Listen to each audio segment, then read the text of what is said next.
Hello, Mark. I'm Kathy, Liu Jiayun.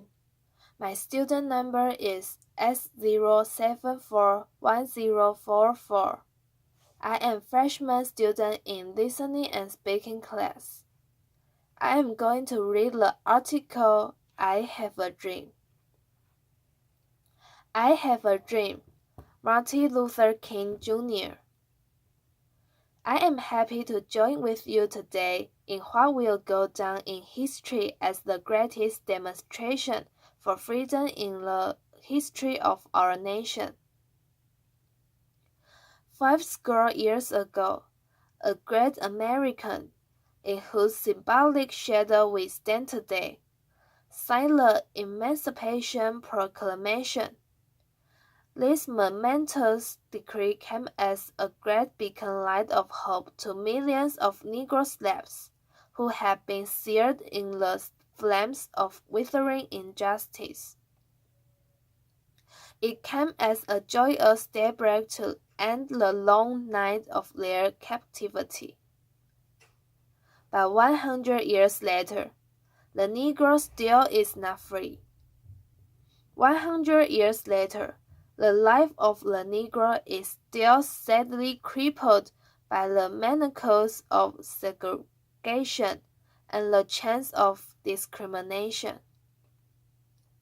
100 years later, the Negro lives on a lonely island of poverty in the midst of a vast ocean of material prosperity.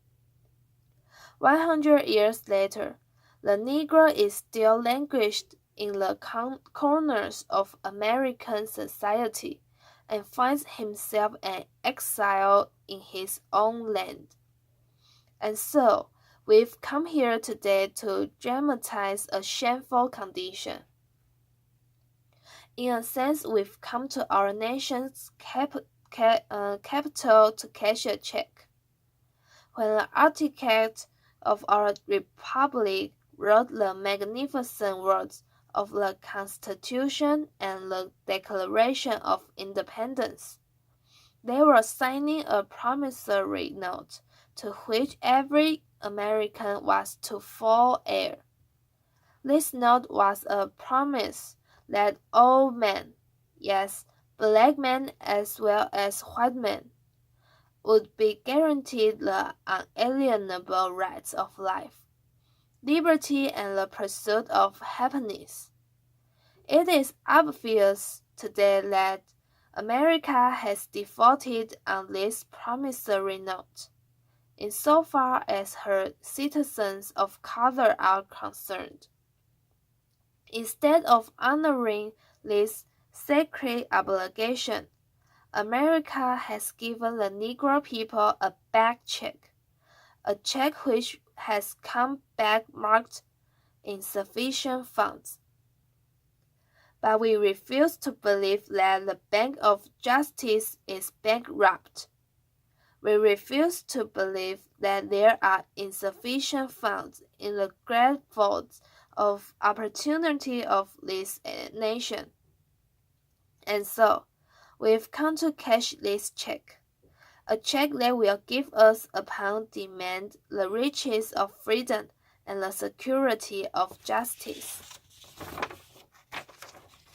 We have also come to this hollow spot to remind America of the fierce urgency of now. This is no time to engage in the luxury of cooling off or to take the tranquilizing drug of gradualism. Now is the time to make real the promises of democracy. Now is the time to rise from the dark and desolate valley of segregation to the sunlit path of racial justice. Now is the time to lift our nation from the quicksands of racial injustice to the solid rock of brotherhood. Now is the time to make justice a reality for all of God's children. It would be fatal for the nation to overlook the urgency of the moment. This weltering summer of the Negro's legitimate discontent will not pass until there is an invigorating autumn of freedom and equality. 1963 is not an end, but a beginning, and those who hope that the Negro needed to blow off steam and will now be content will have a rude awakening if the nation returns to business as usual. And there will be neither rest nor tranquility in America until the Negro is granted his citizenship rights. The whirlwinds of revolt will continue to shake the foundations of our nation until the bright day of justice emerges.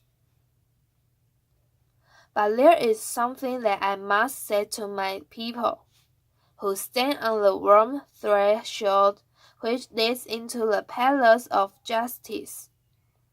In the process of gaining our rightful place, we must not be guilty of wrongful deeds. Let us not seek to satisfy our thirst for freedom by drinking from the cup of bitterness and hatred.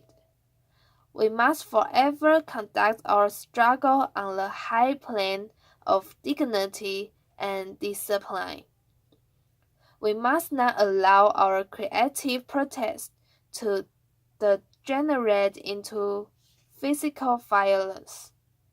Again and again, we must rise to the majestic heights of meeting physical force with soul force. Thank you for your listening.